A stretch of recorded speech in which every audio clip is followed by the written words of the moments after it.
Welcome back to the channel. Welcome back to From the Shed End. Welcome back. Welcome back. I can be happy. I'm happy still. I'm happy. I'm on cloud nine. I'm happy. I'm ecstatic, actually. If you're here as part of the live stream, get involved in the chat. Let us know your thoughts. If you're here after the live stream, again, leave your thoughts in the comments.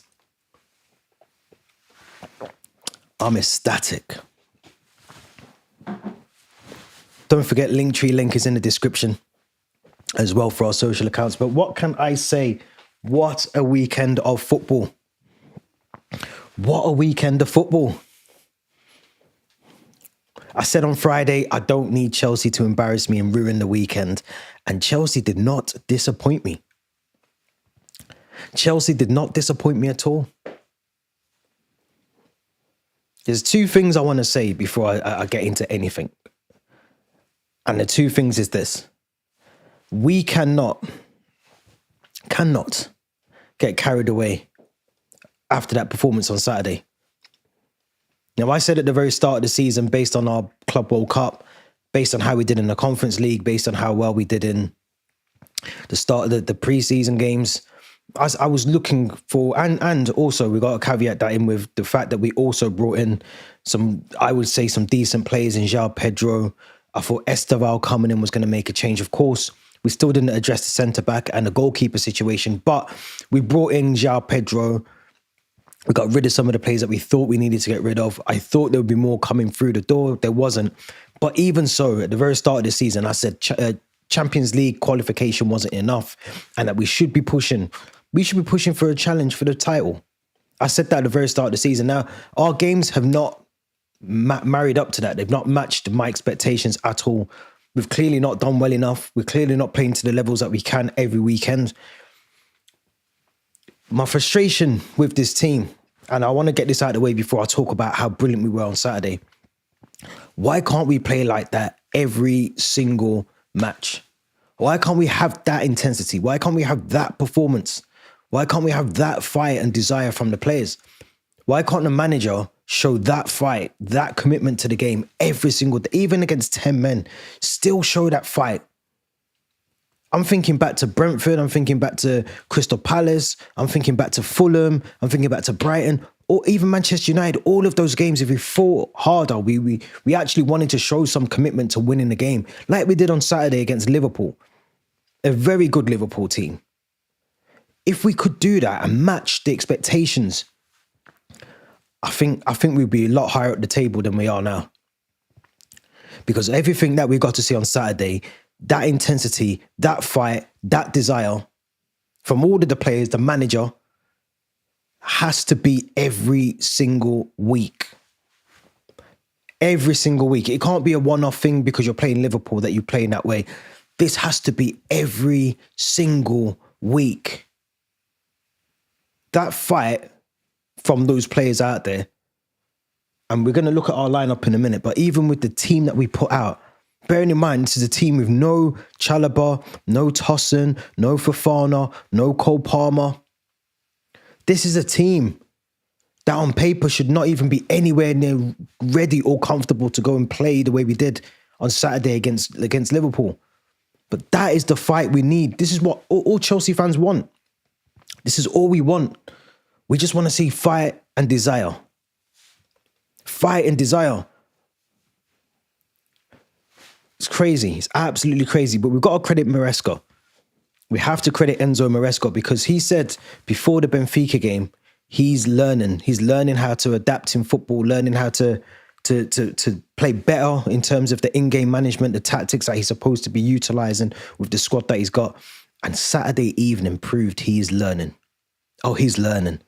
He's learning. We can be happy Chelsea fans. This is a good time to be a Chelsea fan. I live in Liverpool. I was able to walk the streets on Sunday with my chest and my head held high, knowing that we'd done what we needed to do. And that game was very, very crucial because if we'd lose that game or we draw that game against Liverpool, you're looking around the table, you're thinking, what is our actual expectations? And I still think maybe a title challenge is too much, but I'd love to see us do it. I'd love to see us push for the league. I don't see that happening. But the intent was there on Saturday. The intent was there. The fact that we knew the 10 minutes into that game, 80 minutes to go, even going up until stoppage time, we knew there was a goal in us. We knew we had to get a goal. That is the intent that we need to see from this team every single weekend. Every time these players put on that shirt and step out onto that pitch, that is what they should be doing. So you have to question where we would be. Where would we be? I want to get straight into some stuff because Liverpool, credit to Maresca. In fact, let's look at the lineup first of all. Let's go to the lineup first of all, because the lineup will explain a lot more, in my opinion. But credit to Maresca. Just credit to him. Absolute credit to Maresca. There's not many times this season Maresca's picked a squad and I've gone into the game thinking, actually, we're going to win the game. But this lineup here, this is the lineup we went with Robert Sanchez in goal. We had Reece James playing as the right back. We had Josh Achiempong, who I think we need to credit a lot. For Josh Achiempong, and people are going to say, but it's Liverpool, Isak isn't fully fit. For Josh Achiempong to be able to pocket Alexander Isak in the way that he did in that game, I had my doubts about him playing in this game before the kickoff, and he silenced me, so completely silenced me. And Badiashile, both of them silenced me. Now we had Cucurella on the left side of the defence. We had Malo Gusto in midfield. That was a shock to me. I thought it would have been Reece James and Gusto as a right back. Caicedo, we got to talk about him again. Is Caicedo the best? I'm going to say the best midfielder right now, currently on form in the world. I think he is.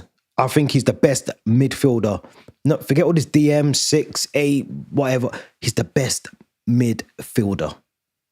That's it. Don't want to put a number on it. I don't want to put any DMs, CMs, any M's, and he's just the best midfielder.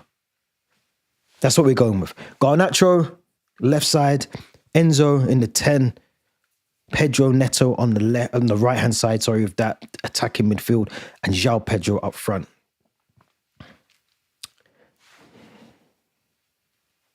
Let's go back to the game, because the game itself was mental. The game itself was mental. I want to run that back a little bit.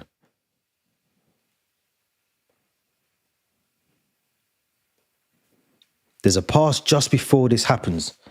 There's a pass that happens here. Caicedo, the way he just drops his shoulder, and McAllister's out the game then.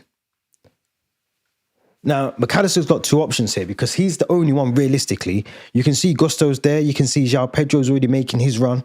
He's already off. Kanate has again an option. Does he?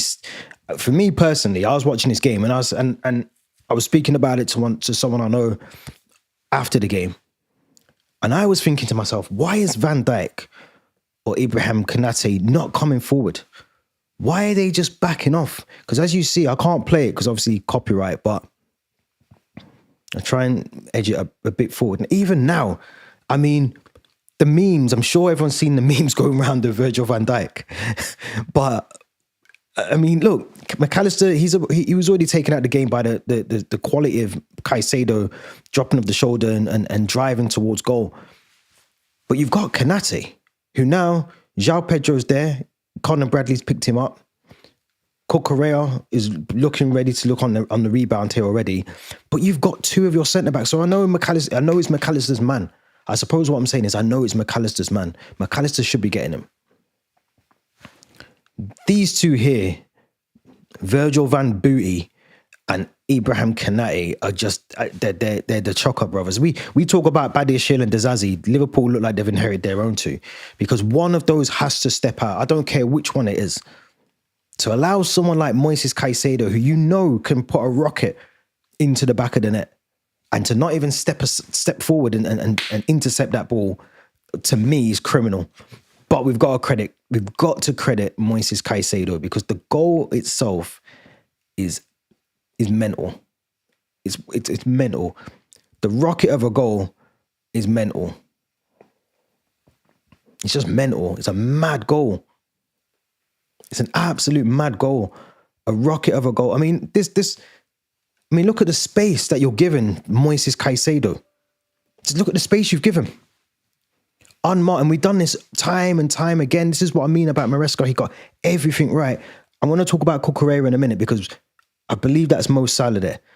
Every single time the ball was ready for Cucurella. Mo Salah doesn't like to trap. Mo Salah doesn't like to trap back. We know that already. We know he doesn't like to trap back. That's it. There we go. Mo Salah doesn't like to trap back, so Cucurella was always going to be free, available for that ball. Always. Ball in, brilliant. McAllister again was unsure what to do. Slobber slides up the pitch. Gravenberg was doing what he's been doing most of the game. Again, he was man marking Enzo pretty much most of the game. But what that meant was he had a job to do. Mr. Salah had a job to do and he didn't do it. Cucurella was given opportunity after opportunity to run forward, and I think we just overload. And this is the thing I kept saying about Maresca. If you're gonna win the games, you have to overload, press, and attack your opponents, and that's exactly what we've done. The fact that Moises Caicedo's got ample room to run into. Again, I'm going to question the two centre backs here. Again, you can see Pedro Neto making that run. João Pedro, making that run off Konate. Virgil has to step up there for me. Because Moises Caicedo, you're just inviting him to shoot. You're just inviting him to shoot, and what a goal it was.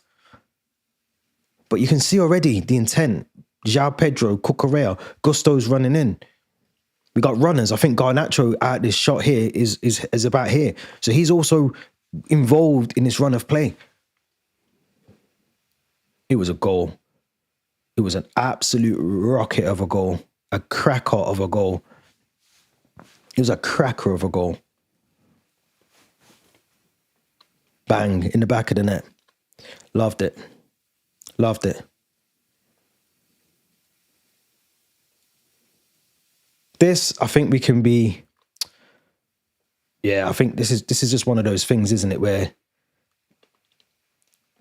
Hold on, what's going on here? We've got adverts. All right, let's go back.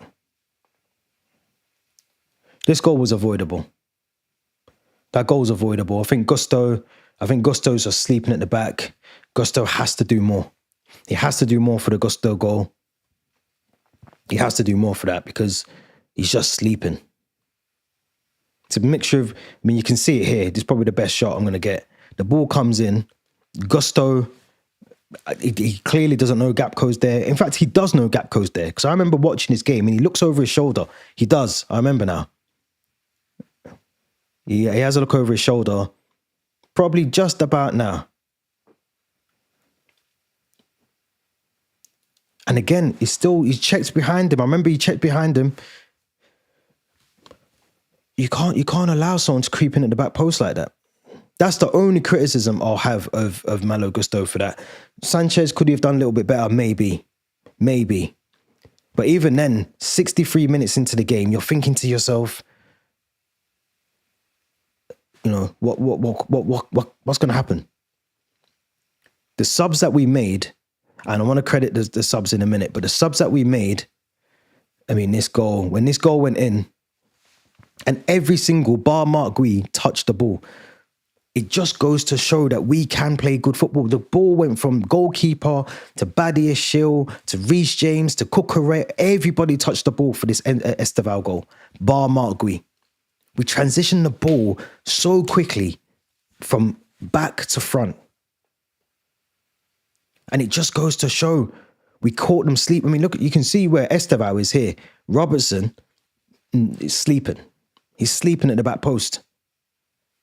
He sleeps at the back post and he allows Esteval the goal. I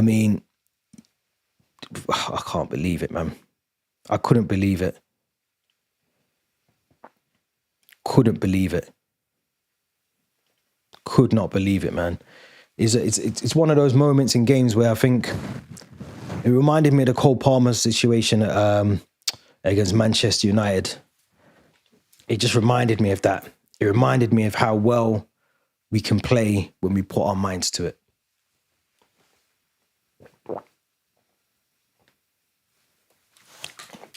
Because we were brilliant. We were absolutely brilliant from very start. I think the moment that probably changed it a little bit for us was the goal.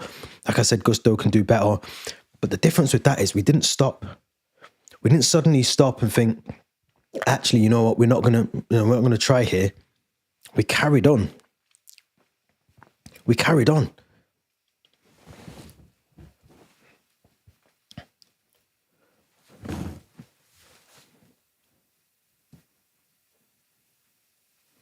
These stats tell a big story.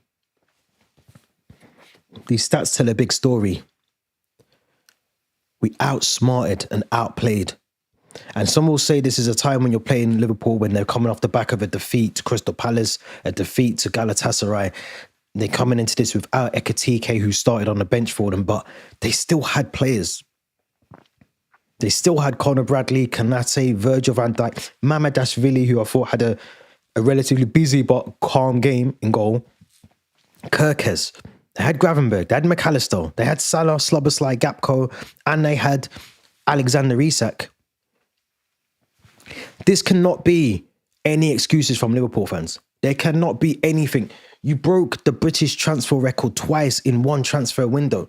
You spent close to 400. When we spent half a billion, we were called bottle jobs by Jamie Carragher.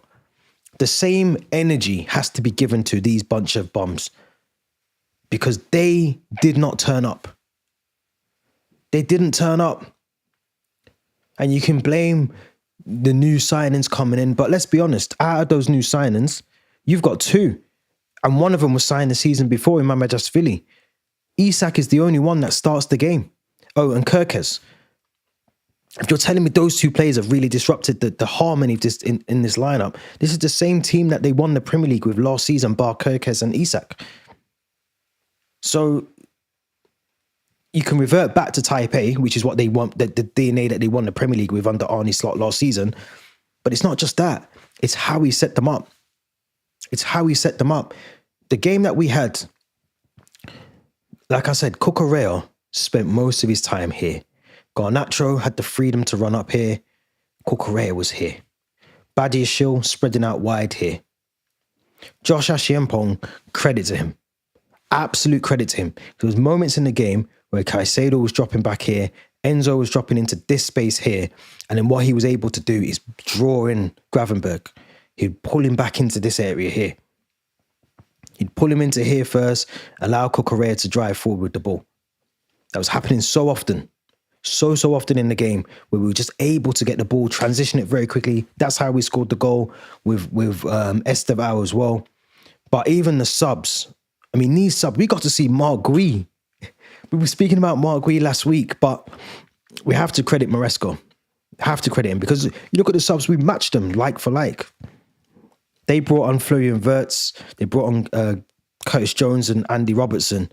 We then responded with the introduction of Romeo Lavia, João Heto, not long after that.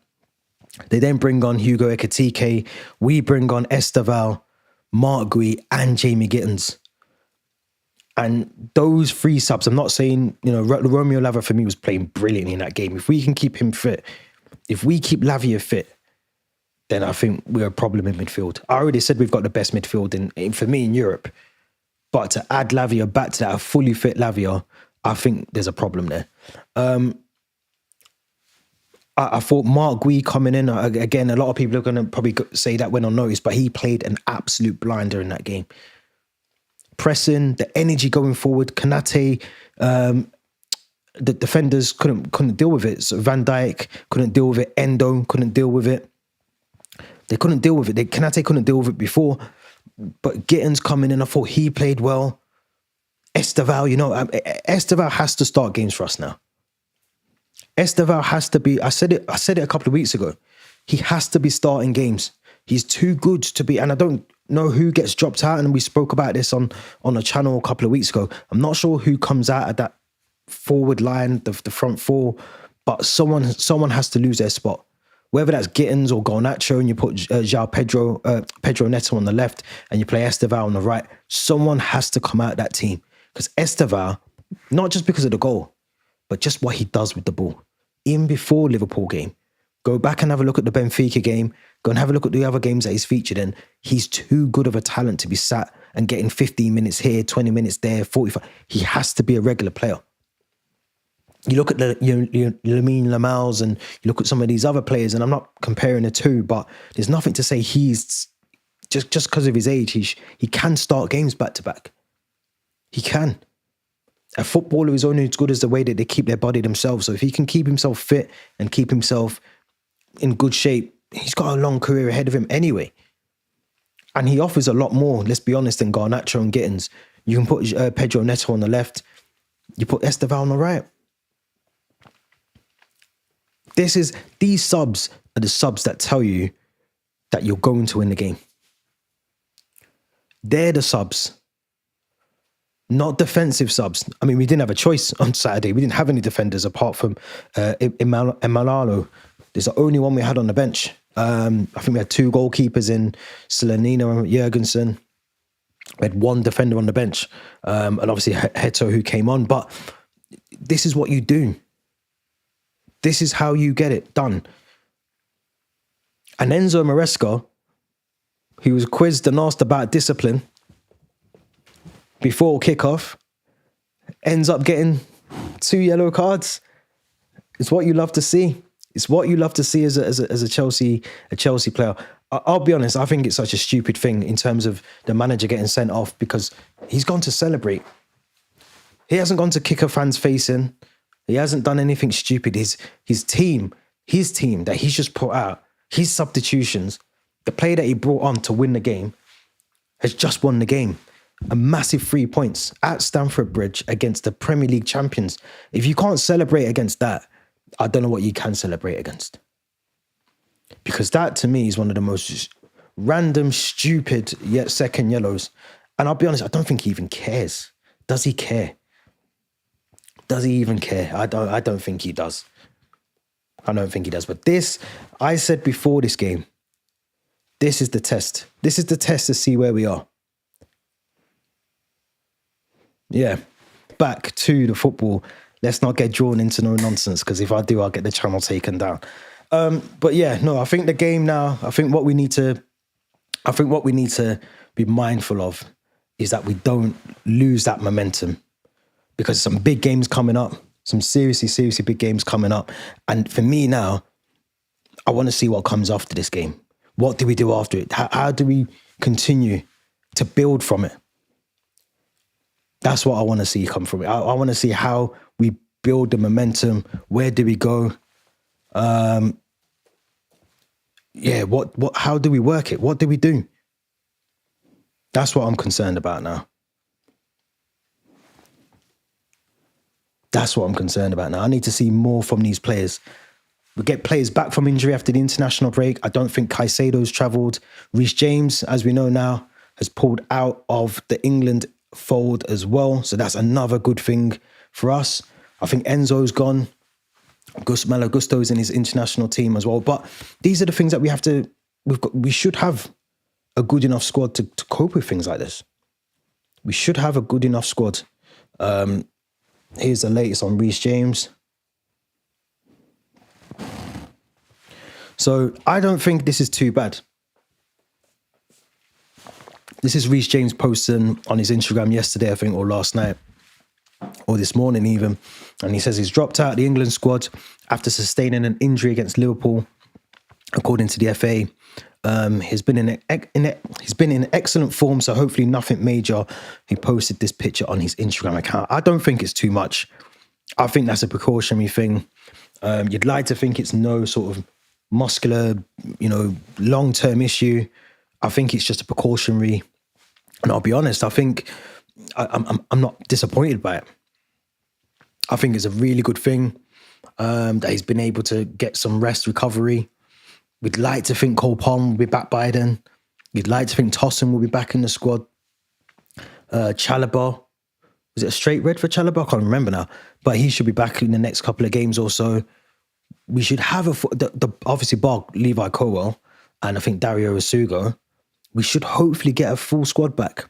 There was talks as well about Liam Delap potentially coming back earlier than we expected.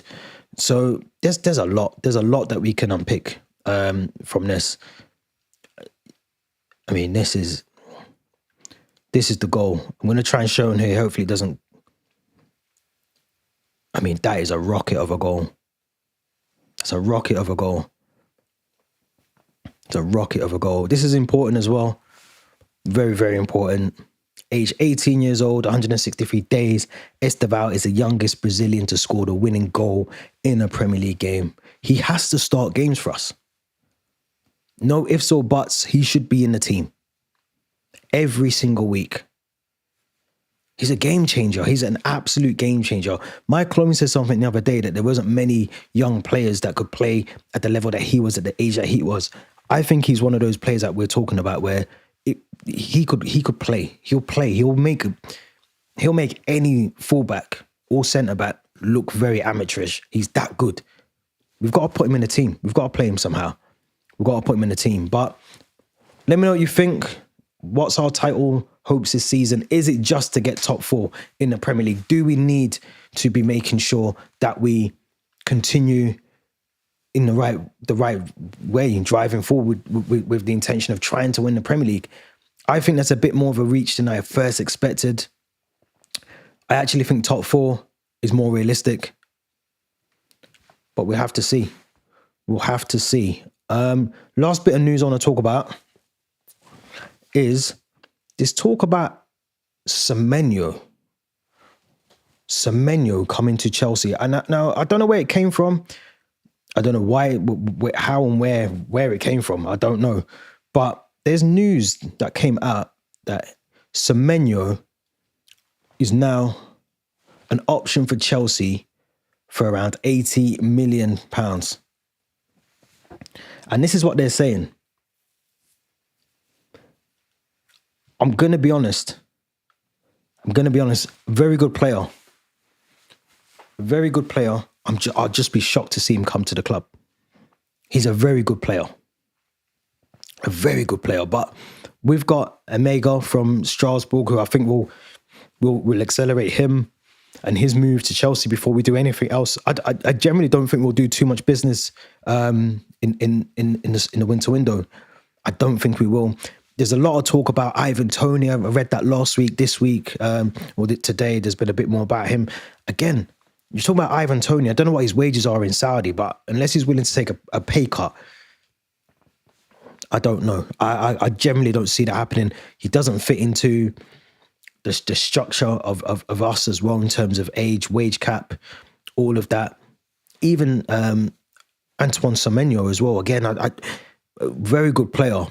But I just think we've got the young boy from Strasbourg that I think we'll bring in. We've still got enough attacking options with Garnacho, with Gittins, with João Pedro, with all these other players in attack. I just don't know. I mean, it's probably fitting that we're bottom of that list. I could see him going to all of those clubs before he comes to Chelsea. He's a very good player, but I just don't see how and where we were able to sign him. So I don't know. I don't think that happens. I think we go and get a mega from Strasbourg, and then we just see what happens from there. But let me know what your thoughts are.